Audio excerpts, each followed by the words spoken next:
I love those movies with Bette Davis and Joan Crawford and strong female characters. I could relate to their power and their clothes, their mannerisms, and some of that was the very stuff I was being teased for in school. You know, why are you walking down the hall like that? What are you strutting for? And at that time, it was like, why can't I hold my hips straight? Why am I walking funny? But then you watch those movies, and you know, those women didn't just come down a staircase; they owned the staircase, and that's why I wanted to do that too. But I was a guy, and I was never going to be in the movies. I moved to San Francisco in 1990. Of course, some people in New York too, you know, did you just see the pictures of the earthquake they just had there? You're going to move there. So that was in the back of my mind too, but I don't know, I was just so ready for a change. I joined the Gay Men's Chorus, which was a big thing for me because in New York, I never joined anything that was really openly gay. We used to take retreats once a year, twice a year to rehearse music and kind of get to know each other, and we'd be at a camp, you know, up in the woods. And at one of the retreats, they have this, you know, talent show contest Saturday night, and I practiced this Donna Summer number, lip syncing, of course. I didn't have a dress, so I had this like Asian robe, you know, with the dragon on the back.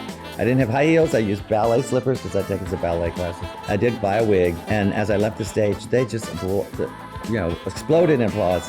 And I heard this guy on the aisle say, "Look at that sachet." And everything kind of fell in place, you know, not look at that stupid walk, what's wrong with you, but look at that sachet with admiration. So I changed my name to Donna Sachet right on the spot.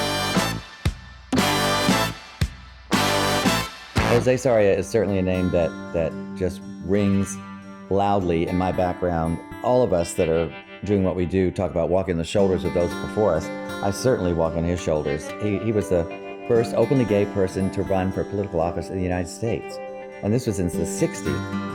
Sarria was known for performing at the Black Cat Saloon, basically. It started small. He was a waiter at that club first, and he had this idea to add something to the club, so occasionally break into song, and then the next time he would come with a Carmen Miranda wig on and do a couple numbers. And so he really helped create that drag experience at that club. It began to turn into a political instrument because people were still getting arrested. People were having their names published in the paper that they'd been arrested the night before and then losing their job, maybe losing their housing, maybe losing their personal life, their wives or their families. There was no way to really be positively gay, it seemed like. So with all that negative publicity, he was trying to raise money to bail people out of jail. He would get the group together after the show and go down to the jail and sing outside, and they'd hear them in the jail cell. His big song was God Save Us Nellie Queen. I admire people like Heclina that's created this whole club culture. I admire people like Juanita Moore, who does not surround herself with drag queens. She surrounds herself with beautiful boys and men, and she's the queen of that whole world, and that's her way of doing it. I mean, I had a terrible childhood, but I have developed a beautiful, wonderful existence now, and so I never want to be interviewed and feel like, oh, she thinks she's all that or something. I've been through some hardships, and I've done some things, but many people have done far more than I have. I'm here because of so many people around me that are supporting me, and I want to play that role in some way to the next generations that's coming up. I have to figure out what their priorities are too, so that I'm not just saying, come do what I've done. What do you want to do? How can I help you do that?